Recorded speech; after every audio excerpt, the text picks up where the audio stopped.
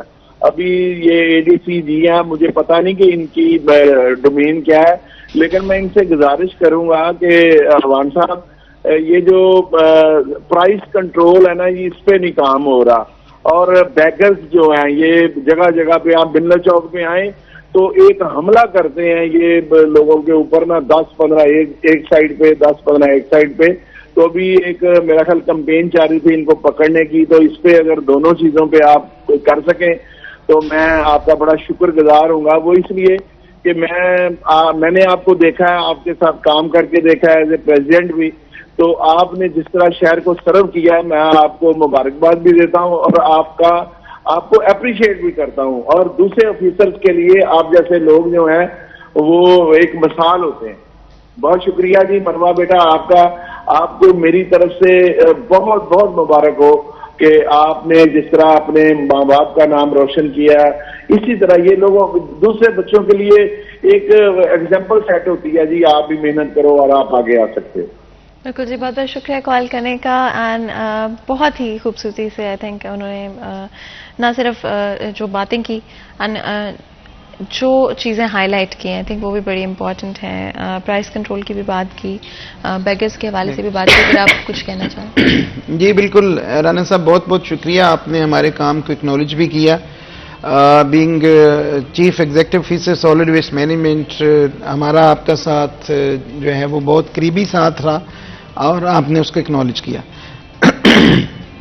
اچھا, اس کے اندر میں یہ بتانا چاہوں گا کہ اس کے پرائس چیکنگ کے حوالے سے جتنا کام ابھی ہو رہا ہے اور جتنی ڈیپتھ میں ہو رہا ہے شاید پہلے نہیں ہو سکا. ابھی ہم نے اس میں کچھ انیشیٹو لیے تھے, ہم نے اپنے آئیڈینٹیفائی کی مارکیٹس جو ہماری کریٹیکل مارکیٹس تھیں. کریٹیکل مارکیٹس سے مراد وہ جہاں پہ بہت زیادہ لوگ جو ہیں وہ شاپنگ کرنے کے لیے آتے ہیں اور جہاں پہ ہم زیادہ اچھی طرح سرو کر سکتے ہیں, وہاں پہ ہم نے پرماننٹلی اپنے جو ہے وہ سول ڈیفنس کے ملازمین لگائے ہیں جو وہاں پہ جتنی بھی شاپس ہیں اور جتنی بھی وہاں پہ ریڑیاں یا ٹھیلے ہیں ان کو پراپرلی پورا دن مانیٹر کرتے ہیں. 12 بجے سے لے کے رات کے 8 بجے تک ان کی وہاں پہ ڈیوٹی ہوتی ہے, اور اگر وہ کوئی اس میں دیکھتے ہیں کہ کوئی بندہ اپنے ناپ تول میں کمی کر رہا ہے یا صحیح پرائس پہ نہیں بیچ رہا تو وہ قیمت پنجاب ایپ کے اوپر اس کو فوری طور پہ رپورٹ کرتے ہیں. ان 24 جو ہمارے کریٹیکل مارکیٹس ہیں ان کے ہم نے ڈیڈیکیٹڈ میجسٹریٹ لگا دیے ہیں اور وہ اس اپلیکیشن پہ دیکھتے ہیں, اگر شکایت آئی ہے ان کو ڈی سی آفس سے بھی فون جاتا ہے اور وہ خود بھی دیکھ رہے ہوتے ہیں, اور ان کو ہم نے 3 to 4 آورس کا ٹائم دیا ہے کہ 3 to 4 آورس میں انہوں نے اس کو کمپلیٹ کر کے تو ہمیں بتانا ہے. بالکل, اگر آپ کی اجازت تو ہمارے ساتھ ایک اور کالر موجود ہے.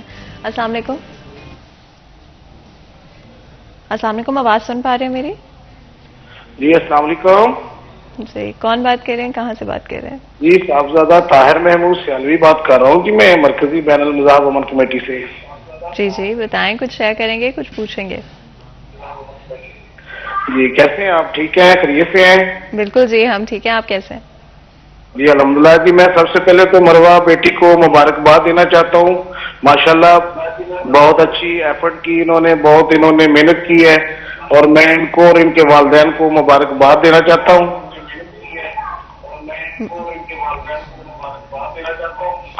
اور دوسرا یہ میں کاشف رضا عوان صاحب سے میرا ایک سوال ہے, میں ان سے درخواست کرنا چاہتا ہوں فیصل آباد کے متعلق ہے. وہ یہ اے ڈی سی ہے ہیڈ کوارٹر انتظامی معاملات ہیں. کاشف صاحب کیسے ہیں آپ, ٹھیک ہیں؟ اللہ کا احسان ہے جی, پوچھیں سر.